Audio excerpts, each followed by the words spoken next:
Nagpa-fog up ba yung eyeglasses mo? Tara, pag-usapan natin yan.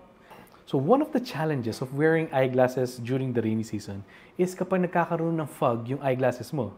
Usually nangyayari ito after mo lumabas sa air-conditioned na car o kaya naman after mo lumabas sa air-conditioned na room tapos yung next na room na pupuntahan mo is not air-conditioned.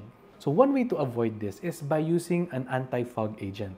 A perfect example here is the Zeiss Anti-Fog Kit. Actually, sobrang easy lang yan gamitin. For example, ito yung eyeglass ko na it's not yet treated with anti-fog spray. You can see that the steam in the hot water is causing the lens to fog up. And then, all you have to do is apply the Zeiss Anti-Fog Spray, tapos carefully wipe the lens dun sa kasama niyang lens wiper. And after drying up, you can already see that the Zeiss Anti-Fog Spray is already working on the eyeglass. So, okay yung Zeiss Anti-Fog Spray doon sa mga tao na hirap sila pag nagpa-fog up yung salamin nila and then kailangan nilang tanggalin pero malabo yung mata nila without their eyeglasses. Okay naman doon sa mga tao na kailangan nila ng face mask sa work nila and then yung face mask is causing their eyeglasses to fog up.